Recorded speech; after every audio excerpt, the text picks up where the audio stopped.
पूर्ण एपिसोड पाहण्यासाठी डाउनलोड करा सोनी लिव्ह ॲप।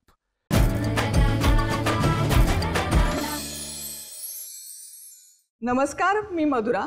आज काय बनवूया या जगातील सर्वात कठीण प्रश्नाचं उत्तर सोपं करायला मी आली आहे। चला तर मग सुरुवात करूया।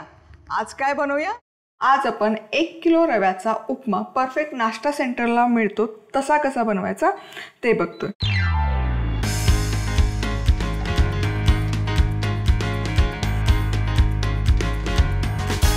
इथे 1 किलो मी जाड रवा घेतलेला आहे पॅनमध्ये।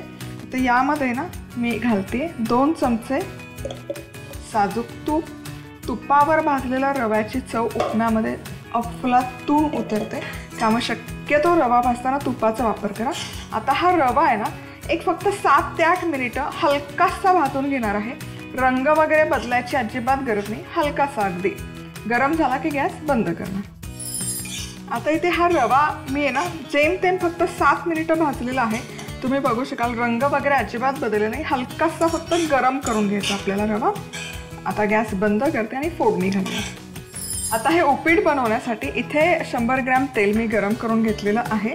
यामध्ये घालते 100 ग्रॅमच शेंगदाणे आणि हे शेंगदाणे छान खरपूस तळून घ्यायचे। आता इथे तुम्ही बघू शकाल शेंगदाणे व्यवस्थित तळून झालेले आहेत।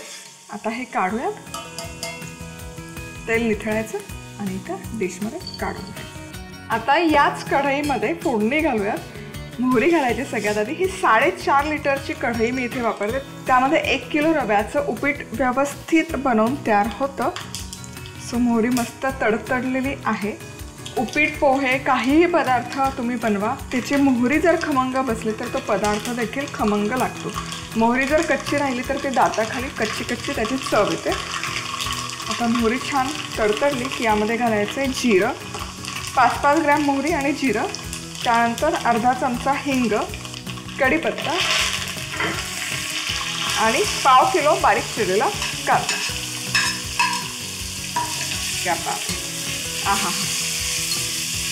आणि आता इथे मी 20 हिरव्या मिरच्या घेतलेल्या आहेत चिरून, त्या मिरच्या घालते। तर तिखट तुम्ही तुमच्या आवडीप्रमाणे कमी जास्त करू शकता। ही तिखटाचीच मिरची आहे, त्या 20 मी घेतलेल्या आहेत। आणि आता कांदा सोनेरी रंगावर परतून घ्यायचा। कांदा हलकासा परतत आला की यामध्ये घालायचं आहे किसलेलं आलं 1 मोठा चमचा।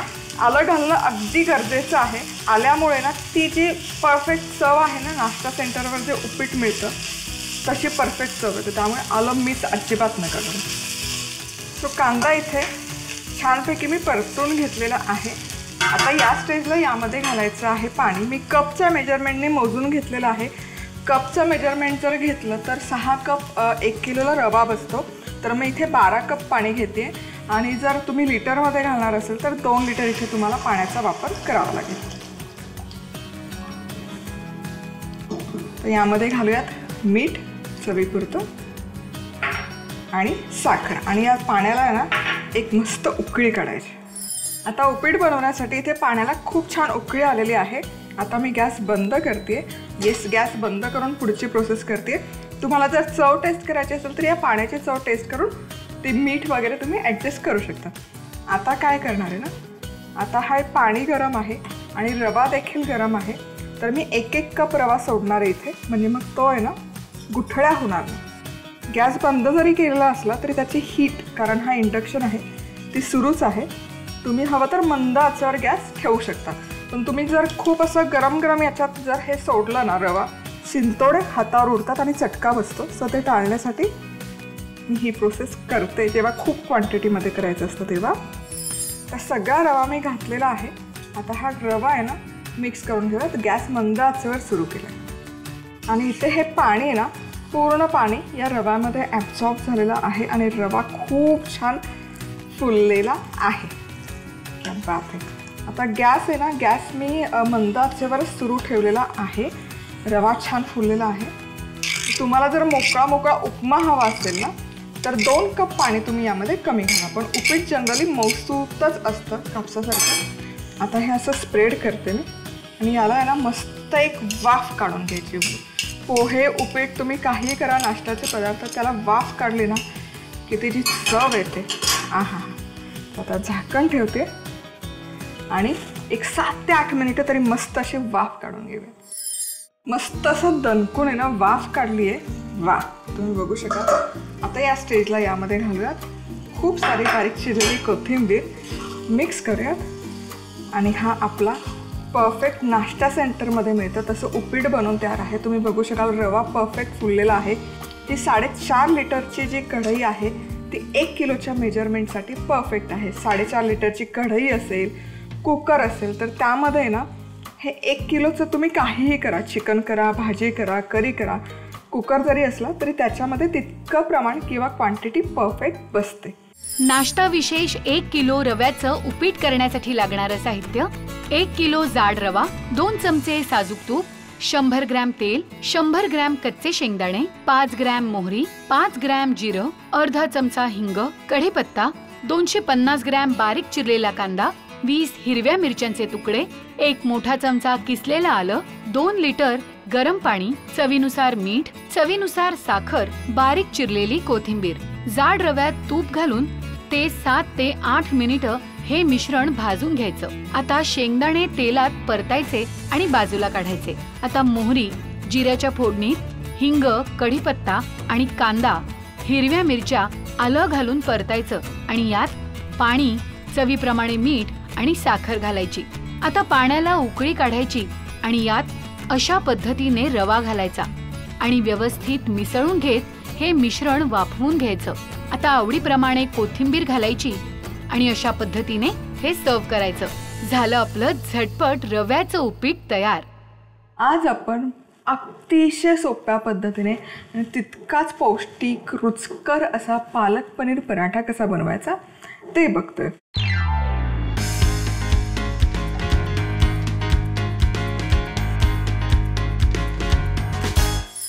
सगळ्यात आधी इथे घेतलेलं आहे पनीर किसून घेतलेलं आहे. यामध्ये आपण घालतोय लसणाचा ठेचा अर्धा चमचा, हिरवी मिरचीचा ठेचा, धणेपूड, जिरेपूड, गरम मसाला, चवीपुरतं मीठ आणि खूप सारी बारीक चिरलेली कोथिंबीर. आता हे सगळं व्यवस्थित मिक्स करूया.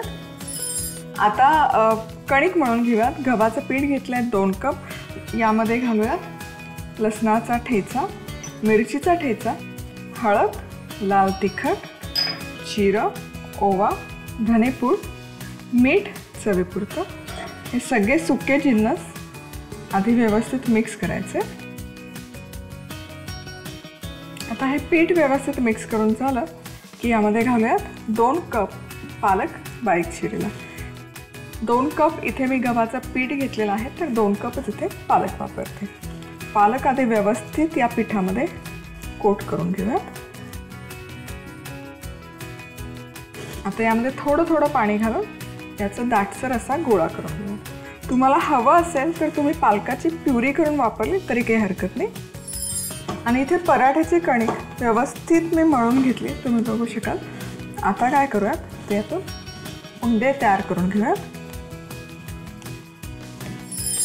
आता एक उंडा असा एकसारखा करून घ्यायचा. बऱ्याचदा काय होतं ना, पराठा लाटताना चिकटतो पोळपाटला, म्हणून मग मी पराठा लाटताना कायम तांदळाचं पीठ वापरते. ज्या पदार्थ किंवा ज्या गोष्टी लाटताना चिकटतात ना, ते शक्यतो तांदळाचं पीठ वापरा. त्यामुळे काय होतं, ते चिकटत नाही. आणि दुसरी गोष्ट म्हणजे ते त्याचं आवरण किंवा कोटिंग आहे ते छान खुसखुशीत बनतं. तर पालकाची पानं यामध्ये घातली, त्यामुळे अर्थात हा हलकासा फाटणार आहे कडेने. आता हा पराठा लाटून झाला की याच्या मध्यभागी आपण घालतो हे पनीरचं स्टफिंग. सो हे ना आपण हलकंसं त्रिकोणी आकारामध्ये घालतो. या पद्धतीने स्टफिंग घालून घ्यायचं. आता हा पराठा असा त्रिकोणी शेपमध्येच आपण फोल्ड करून घेतो.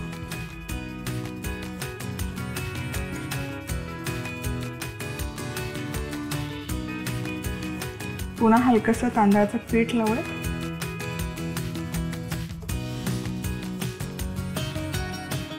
आणि हलक्या हाताने हा पुन्हा त्रिकोणीच आकारामध्ये लाटून घ्यायचा. तवा छान गरम झालेला आहे, तर यामध्ये हा घालूयात पराठा. आणि नेहमी पराठा भाजतो तसा मीडियम टू हाय हीटवर खरपूस खमंग असा भाजून घ्यायचा आहे. आता एक बाजू खमंग अशी भाजून झाली की हा उलटवून येस ही वरची बाजू म्हणजे जी फोल्ड केलेली बाजू आहे तीही छान भाजूया. पूर्ण एपिसोड पाहण्यासाठी डाउनलोड करा सोनी लिव्ह ॲप.